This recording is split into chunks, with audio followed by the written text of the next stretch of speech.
और एक बहुत सुंदर उपनिषद है कठोपनिषद। नाम सुना होगा, शायद नहीं सुना हो तो अब आ जाएगा सुनने में।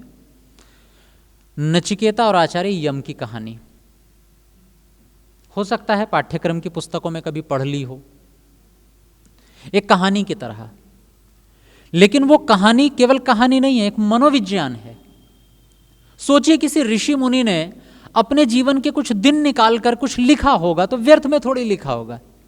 केवल एक कहानी थोड़ी लिख दी होगी कि नर्सरी की प्राइमरी की किताब में कहानी लगाने के लिए बोला है किसी ने, एजुकेशन डिपार्टमेंट के व्यक्ति ने, चलो हमें लिख करके दे देना। नहीं, एक ऋषि ने अपना समय निकाला है। और जब हम गुरुकुल में पढ़ा करते थे तो एक बात हमें सिखाई जाती थी कि अगर कोई बहुत ऊंची श्रेणी का व्यक्ति एक अक्षर भी लिख रहा है ना, उसे ध्यान से पढ़िएगा। एक अक्षर भी अगर लिख रहा है, क्योंकि जिसके पास समय की बहुत कमी है, जिसके पास पहले ही बहुत काम है और वो उन कामों को छोड़कर एक शब्द एक अक्षर लिखता है, मतलब बहुत कुछ सोच कर लिखा होगा, कीमती होगा वो।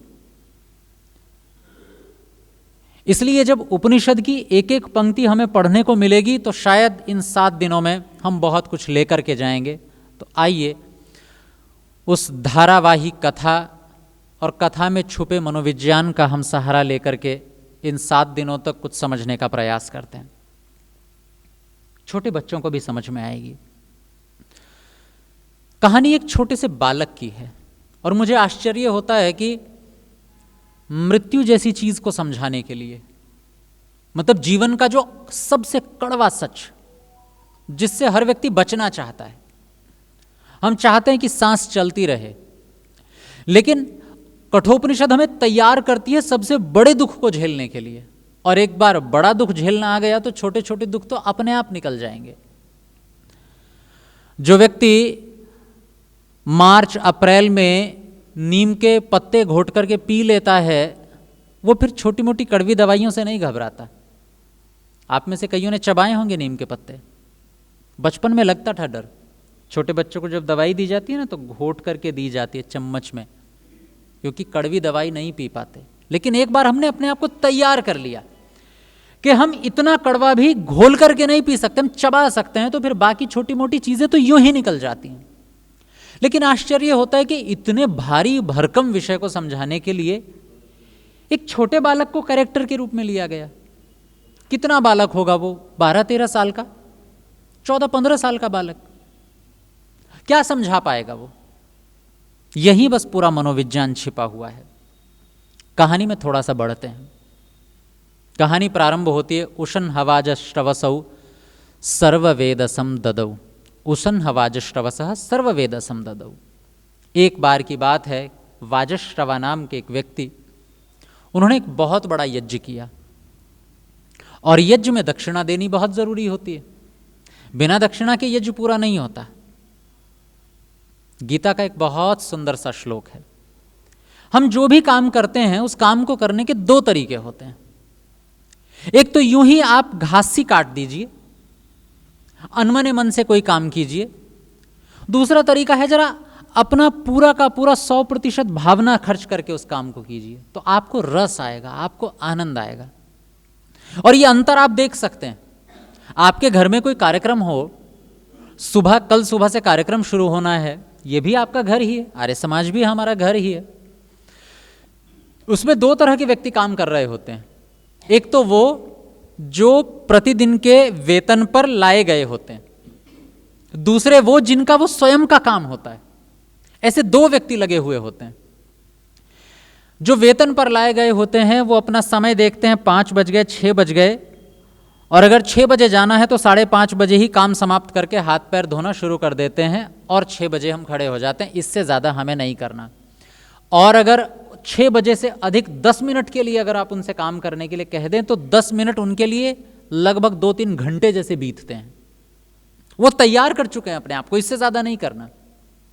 और जिनका काम है 9 बज गए, 10 बज गए, खाना नहीं खाया और भूख लग भी नहीं रही। सच बात तो ये है, क्योंकि हमने अनुभव किया है।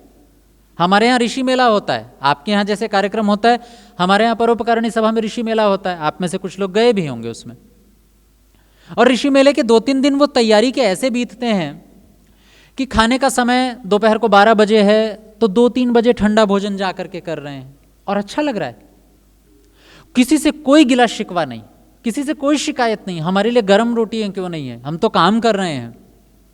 रात को 7 बजे भोजन का समय है, भोजन किया ही नहीं, सोने के लिए कमरे में नहीं जा रहे हैं क्योंकि पता है कि एक दिन पहले अतिथि आएंगे, उन्हें उनका कमरा देना है, तो बाहर ही दरवाजे के पास ही गद्दा डालकर सो गए और अच्छा लग रहा है अंदर से। इसलिए काम करने के 2 तरीके, पहला या तो काम को बोझ मान करके, पराया मान करके कर लो, दूसरा ये जब करना ही है तो काम को अपना मान करके कर लो, और जब हम काम को अपना मानकर रस ले करके करते हैं उसे कहते हैं यज्ञ। और इस यज्ञ के कुछ नियम है, गीता का बड़ा सुंदर सा श्लोक है, विधिहीनम असृष्टान्नम मंत्रहीनम अदक्षिणम। जो यज्ञ बिना विधि के किया जाए, बिना योजना के किया जाए, बिना किसी पूर्व निर्धारित तौर तरीकों के किया जाए, वो यज्ञ तामसिक हो जाता है। यज्ञ अर्थात कोई भी काम जिसको आपने अपना मानकर किया है, जिसमें आपने अपना और दूसरों का हित देखा है, भला देखा है, वो हर काम यज्ञ है। आप लोगों ने इस यज्ञ की जो कार्यक्रम चल रहा है 7 दिन का, इसकी तैयारी की होगी, निश्चित रूप से की होगी। पहले एक बैठक तो की ही होगी, सब करते हैं, और उस बैठक में आपने सबसे राय ली होगी, और मैं ये भी निश्चित मुझे लगता है कार्यक्रम के बाद में भी एक बैठक होगी जिसे हम समीक्षा कहते हैं, कि काम करने से पहले हमने शुरुआत में पूरी योजना बनाई, बैठ करके लोगों के विचार लिए, और जब काम पूरा हो गया तब उसके बाद देखा कि गलती कहाँ रह गई, अब उसे ठीक करना है, अगली बार ये कमियां नहीं रहनी चाहिए, अगली बार इन कमियों को भी दूर कर देंगे। जैसे कोई बालक परीक्षा से पहले तैयारी करता है और परीक्षा हो गई और अब उसे पता चलता है कि अच्छा टाइम मैनेजमेंट नहीं कर पाया मैं इस बार, मुझे अगली बार टाइम मैनेजमेंट बहुत अच्छे से करना है। इस बार मैं ना अंतिम दिनों में पढ़ा, परीक्षा थी फरवरी में, जनवरी से पढ़ना शुरू किया, नहीं अगली बार मैं अक्टूबर से ही तैयारी शुरू कर दूंगा, अगली बार प्रॉपर नोट्स बनाएंगे। तो हमारे मन में काम करने से पहले एक योजना होती है और काम करने के बाद में उसका हम स्वयं समीक्षा करते हैं, गलती कहाँ रह गई। इसे कहते हैं विधि पूर्वक किया गया काम, तब जाकर के वो यज्ञ बनता है।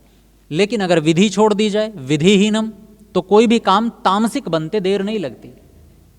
और वो काम चाहे दुकान का हो, बहुत लोगों के व्यवसाय असफल हो जाते हैं। व्यवसाय इसलिए असफल नहीं होते क्योंकि आपने गलत कार्य चुन लिया, नहीं, सारे व्यवसाय चल रहे हैं दुनिया में, बताइए कौन सा व्यवसाय नहीं चल रहा।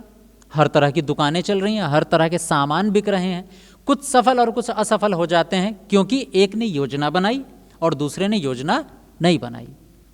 एक ने पूरा मार्केट का एनालिसिस किया, किस जगह पर कौन सा सामान ज्यादा बिकेगा, किस तरह के ग्राहक हैं, दुकान चल पड़ी। मुझे किन तक अपनी अप्रोच करनी है, दुकान चल पड़ी। दूसरे ने सोचा ही नहीं, उसे तो लगा जेब में पैसे पड़े हैं, दुकान में लगाओ और बस 2-3 महीने बाद ही अच्छा रिटर्न आना शुरू हो जाएगा, बस फिर उन पैसों को लगाते रहो।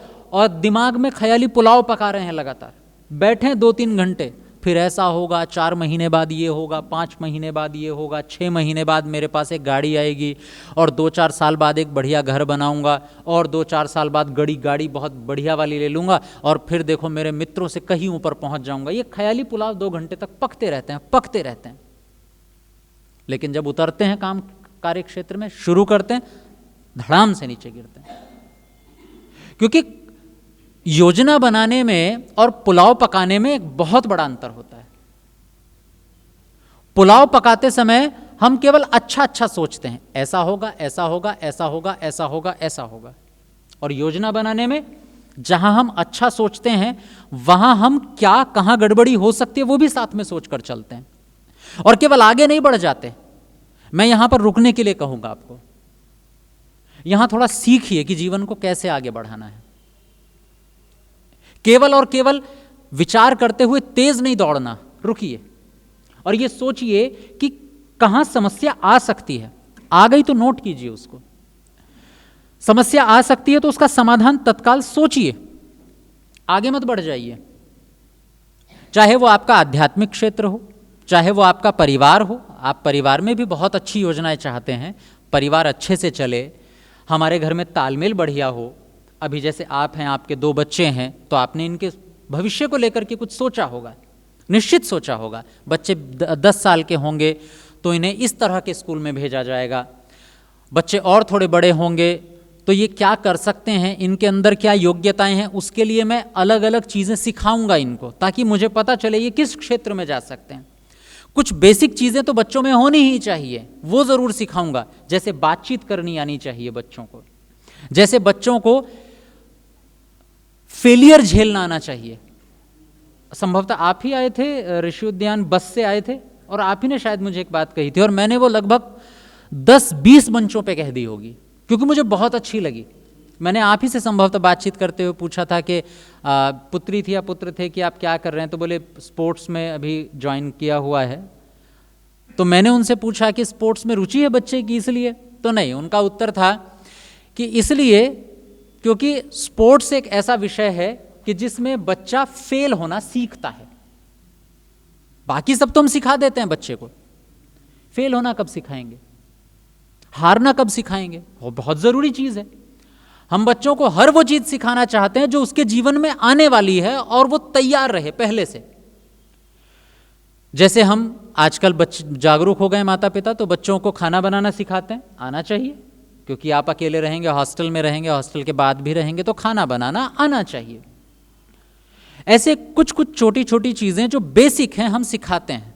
हमें पता है कि आगे जाकर के कहीं पानी से वास्ता पड़ गया तो हम बच्चों को तैराकी भी सिखाते हैं। फेल होना कब सिखाएंगे? हारेंगे ना जीवन में कभी, ऐसा तो नहीं है हमेशा जीत ही जाओगे, ऐसा तो नहीं है हमेशा सफल होगे, असफलता तो आएगी जीवन में। और असफलता का सामना करना सबसे मुश्किल काम होता है, क्योंकि जब हम असफल होते हैं उस समय हमारे जीवन में निराशा इतनी तेजी से आती है कि आपको अच्छी बातें सुनने का मन ही नहीं करता। महसूस किया है कभी? लोग अच्छा कह रहे हैं, आपके सामने बहुत अच्छी परिस्थितियां हैं, आपको अच्छा सुनने को मिल रहा है, आपको अपनी प्रशंसा सुनने को मिल रही है, और अंदर से मन क्या कर रहा है? प्रशंसा नहीं, कोई बुराई करे मेरी, कुछ गंदा बोले, गंदा सुनने का मन है, और बहुत अच्छा लगता है अंदर अंदर, और सुनाओ और सुनाओ, और फिर और नीचे गिरते जाते हैं और गिरते जाते हैं, और मन करता है और थोड़ा नेगेटिव सुने अपने बारे में, और अवसाद में चलते चले जाते हैं, और अंदर कहीं ना कहीं ऐसा लग रहा है कि बस यही जीवन है, बस मुझे अपने बारे में बुरा ही सुनना है। इतनी बुरी चीज होती है आत्महीनता। एक बार शुरू हो गई ना, फिर उबारने के लिए बहुत कोई योग्य व्यक्ति चाहिए जो आपको हाथ पकड़ के निकाले उससे। नेगेटिविटी बहुत बुरी चीज, और आती कब है? जब फेलियर आता है, जब असफलता आती है। और अब असफलता बहुत सारे विषयों में आएगी, आपकी पढ़ाई में आएगी, आपके व्यापार में आएगी, आपके संबंधों में आएगी, आपकी भावनाओं में आएगी। तैयार हैं उसके लिए? कोई योजना है उसके लिए हमारे पास? कैसे निकलेंगे उससे? क्यों जी, कुछ सिखाया? ताने नहीं मार रहा हूं, ऐसे ही पूछ रहा हूं। आपकी गलती थोड़ा ही है, समाज की गलती है, माता पिता की भी नहीं है। हमें इस चीज के लिए तैयार होना पड़ेगा, और किसी ने नहीं सिखाया तो अपने दम पर शुरू कीजिए कि मुझे फेल होना सीखना है। इसलिए काम करने से पहले और काम समापन हो जाने के बाद में एक विधि हमारे पास होनी चाहिए, एक योजना, एक पूरा का पूरा ब्लूप्रिंट हमारे पास होना चाहिए। नहीं तो काम तामसिक बन जाएगा, जीवन तामसिक हो जाएगा, पूरा का पूरा अंधेरे में गिर जाएगा। विधिहीनम। दूसरा, असृष्टान्नम। चीजें साफ सुथरी होनी चाहिए। हमें लगता है कि कुछ भी खाकर, कुछ भी पहनकर काम चल जाएगा, नहीं चलेगा। एक उम्र में हमारी कल्पनाएं उड़ान भर रही होती हैं। जब हम युवा होते हैं, जब हम नौजवान होते हैं, अजी हम तो पत्थर भी खा ले तो पच जाता है, ऐसा मन में होता है। बल्कि कई बार तो खाते खाते कंपटीशन शुरू हो जाता है, कौन कितना ज्यादा खाएगा। और हम सोचते हैं कि हमारा पेट तो एक कुआं है, कुछ भी पचता है। ये मिसयूज है अपने शरीर का, दुरुपयोग है, ज्यादा दिन नहीं झेलेगा शरीर। हम जिन चीजों का उपयोग कर रहे हैं, जो पहन भी हम रहे हैं, हमें लगता है कि हम स्वतंत्र हैं, हम कुछ भी पहने, नहीं। हम जो पहन रहे हैं उसका हमारी मानसिकता पर बहुत असर पड़ता है, बहुत ज्यादा असर पड़ता है। मैं माताओं को लेकर ही उदाहरण दूं। आप किसी सभा में जाइए और अच्छे से साड़ी पहन करके जाइए। आपको अपने अंदर से ऐसा अनुभव होगा, ऐसा फील होगा कि मैं कुछ विशेष हूं। कोई आपको विशेष ट्रीटमेंट नहीं देगा, अंदर से लगेगा मैं कुछ विशेष हूं।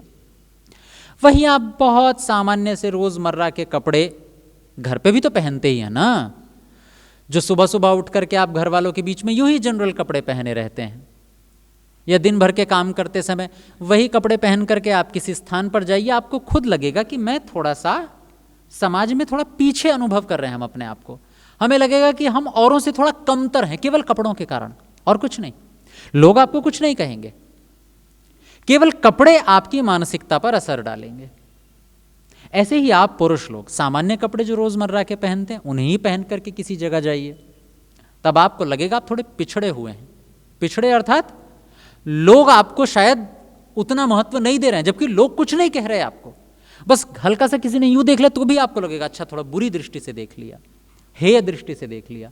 और आप थोड़ा अच्छे से एक औपचारिक कपड़े, बहुत सुंदर साफ सुथरे से कपड़े पहन करके गए हैं, आप अकेले भी खड़े हैं तो आत्मविश्वास से भरपूर हैं। इसलिए जो पहने, जो खाएं, जहां रहें, वो सब साफ सुथरा चुनाव किया हुआ होना चाहिए। ऐसे एक्सीडेंटल नहीं होना चाहिए कुछ भी।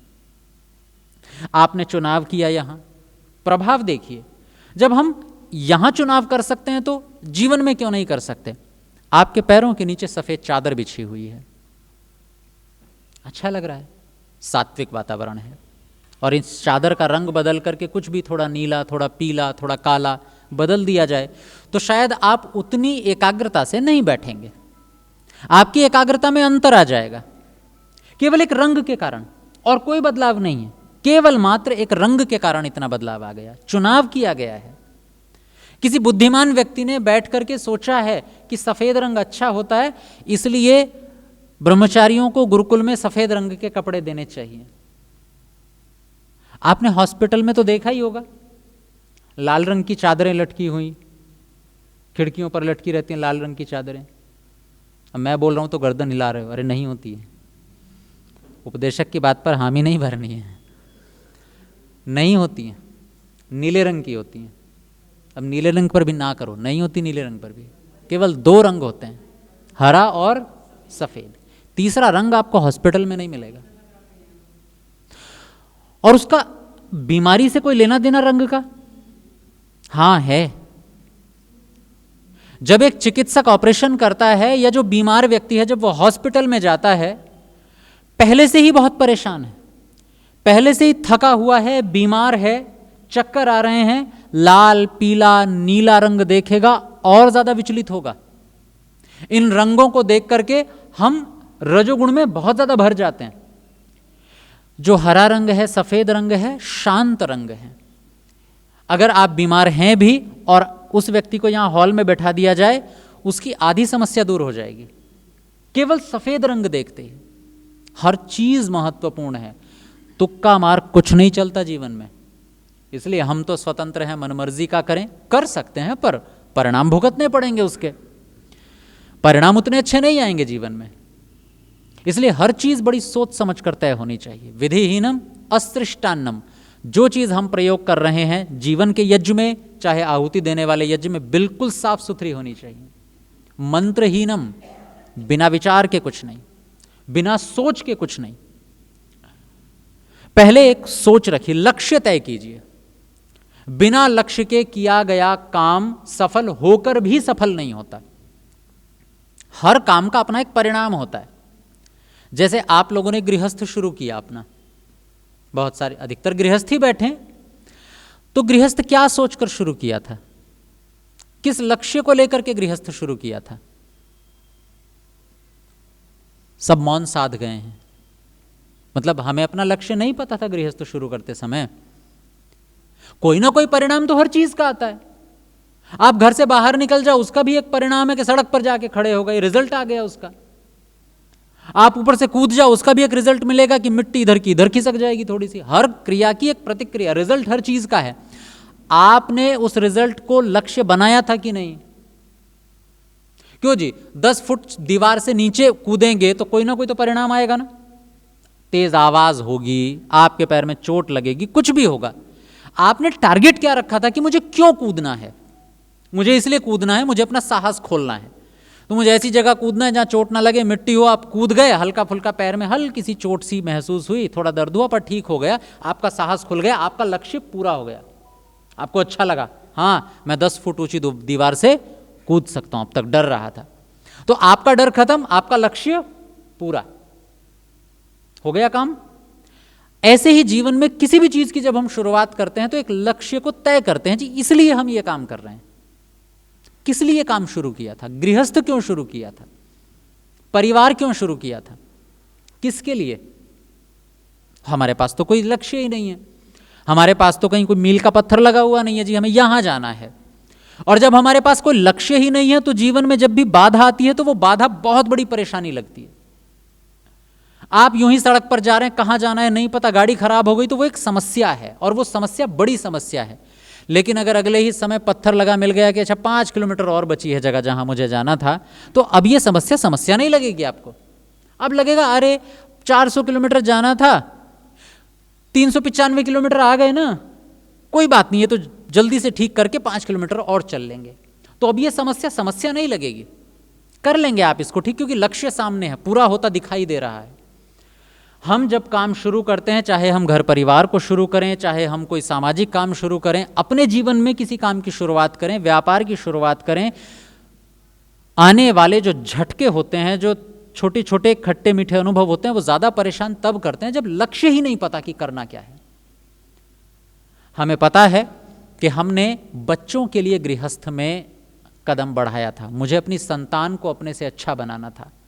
तो जब परिवार में आपको लगेगा अब आर्थिक समस्या आई है पर बच्चे संस्कारी हैं, तो आपको लगेगा कोई बात नहीं, लक्ष्य पूरा हो रहा है ना, आर्थिक समस्या से निपट लिया जाएगा।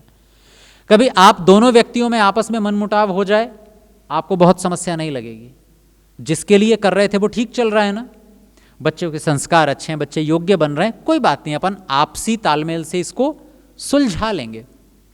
इस पर मैं बात करूंगा कभी बीच में, क्योंकि चर्चा आएगी गृहस्थ पर भी। कठोपनिषद हर एक जीवन के पहलू को छू करके निकलेगी, और जब उस पहलू को छुएगी तो हम उस पर बहुत डिटेल में, बहुत विस्तार में बात करेंगे। हमारे पास एक रोड मैप होना चाहिए, हमारे पास लक्ष्य होना चाहिए हमारा किसी भी काम का। विधिहीनम अदक्षिणम, और चौथी चीज है दक्षिणा। दक्षिणा अर्थात अगर हमारे जीवन में कोई भी व्यक्ति हमारा सहयोगी है, चाहे वो जरा सा ही क्यों ना हो, जितने अंशों में उसने मेरी सहायता की है, मुझे उतने अंशों में उसे वापस लौटाना है। आपको अगर किसी ने एक पेन भी दिया है ना लिखने के लिए, तो कृतज्ञ रहिए उसके, क्योंकि सबसे मुसीबत के समय में उसने मुझे मेरी सहायता के लिए अपनी तरफ से कुछ दिया। और भूल जाइए कि चीजें कम होती हैं या ज्यादा होती हैं। पेन कितने रुपए का होता होगा? 10 रुपए का, 5 रुपए का, इतना ही होता है, इससे ज्यादा महंगा नहीं होता। हम ये सोच करके ना निकल जाए 10 रुपए का पेन ही तो दिया है, इतने में क्या होता है, तो कोई भी दे देगा, मैं भी दे दूंगा। अरे कोई भी दे देगा, नहीं दे देगा, 10 का है, 20 का है, कीमती ये नहीं है। कीमती ये है कि उस 5 रुपए के पेन के कारण आपका भविष्य दांव पर था। 5 रुपए का पेन नहीं दिया है, तुम्हारे भविष्य को बचाया है। पानी की कितनी कीमत होती होगी? आधा लीटर पानी की 10 रुपए, 20 रुपए, वो भी आज हो गई है, पहले नहीं थी ये कीमत। पहले तो निशुल्क था, सब निशुल्क था। पानी आज भी निशुल्क ही है, पानी आपको पैसों में नहीं मिलता है। कीमत केवल ट्रांसपोर्टेशन की है और उस प्लास्टिक की बोतल की, और कोई नहीं है। पैकेजिंग प्लस ट्रांसपोर्टेशन, 2 चीज की कीमत है। पानी अभी भी आपको फ्री मिलता है, निशुल्क मिलता है। लेकिन सोचिए, जब उस पानी के बिना आप मर रहे हैं, उस समय कोई आपको केवल 4 घूंट पानी दे दे, केवल 100 ml पानी दे दे, कितनी कीमत आके जाएंगी उसकी? मेरा जीवन कीमत है उसकी, और मैं अपने जीवन भर की पूंजी देने को तैयार हो सकता हूं उसके लिए। अगर मेरे सामने थोड़ा सा पानी है और उस पानी के बिना मैं मर सकता हूं, तो मैं उसकी कितनी कीमत चुका सकता हूं? मैं शायद आप अपना क्रेडिट डेबिट कार्ड पकड़ा दें कि भैया ये पिन कोड है, ये पासवर्ड है, और जो चाहे निकाल लो, पर अभी ये चाहिए। जान है तो जहान है, और कमा लेंगे। इसलिए छोटी भी सहायता अगर किसी ने की है मेरी मजबूरी में, उसे याद रखिए, और ये दूसरों के लिए नहीं, ये दूसरों पर उपकार करने के लिए भी नहीं, दूसरों की नज़र में अच्छा बनने के लिए भी नहीं, ये आत्मविश्वास के लिए। मैं अनुभव से कहता हूँ, क्योंकि जीवन में थोड़ी थोड़ी ठोकरें लगती हैं, छोटे छोटे अनुभव आते हैं, बहुत कुछ सिखा करके जाते हैं। और अनुभव ये कहता है कि जब आप किसी के किए हुए को याद रखोगे, और केवल अंदर याद नहीं रखना, बोलने का अवसर आए तो बेहिचक बोल भी देना। अमुक व्यक्ति अच्छे स्वभाव का है, उसने ये सहायता की थी मेरी, मैं कृतज्ञ हूँ उसका।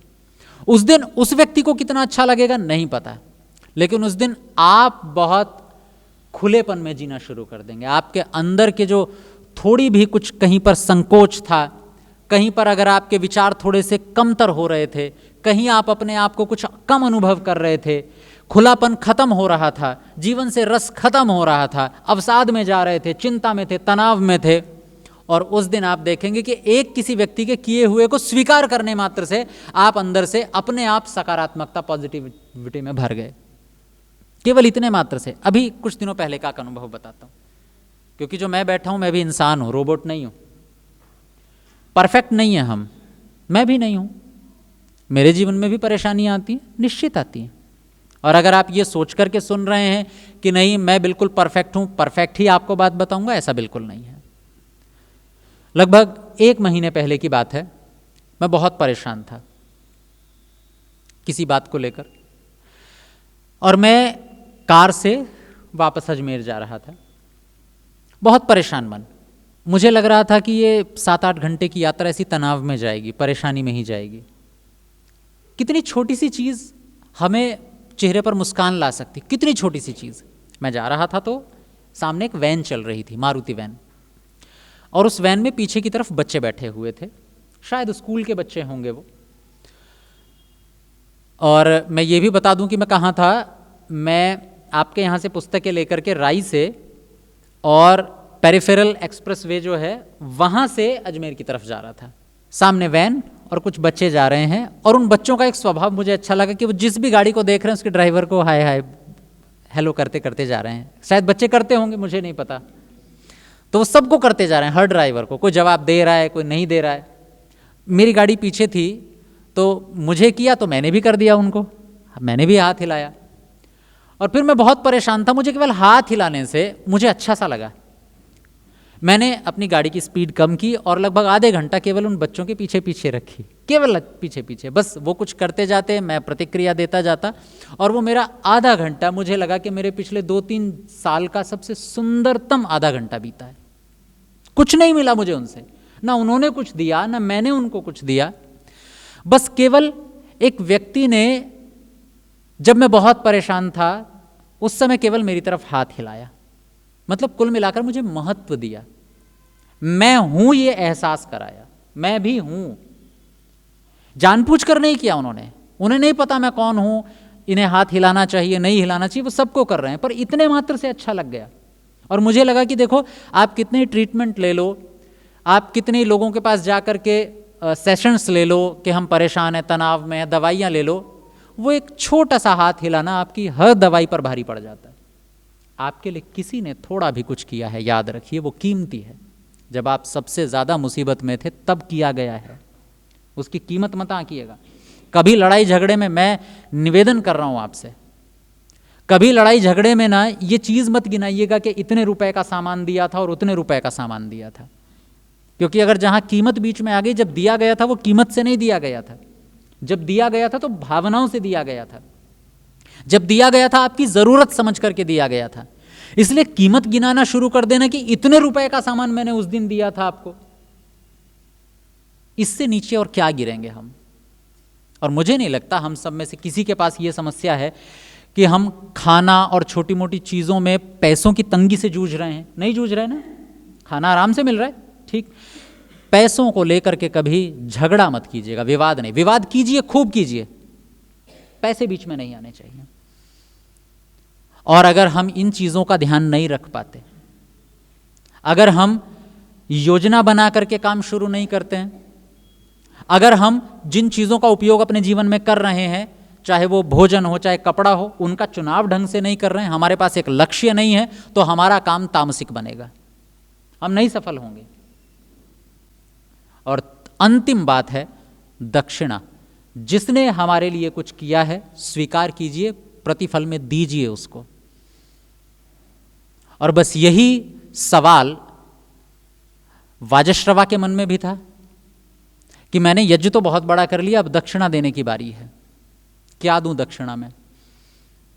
हम बहुत गलतफहमी में जीते हैं कि हम किसी को कुछ देते हैं और उसे दान का नाम दे देते हैं। कुछ भी दे देना दान नहीं होता। वाजश्रवा के पास बड़ी गौशाला, खूब सारी गायें खड़ी थी उसमें। उन गायों में से ऐसी गाय छांट ली जो अब दूध नहीं दे सकती थी, बूढ़ी बूढ़ी सी, सारी गायें छांट ली और छांट करके ब्राह्मणों को दान में दे दी।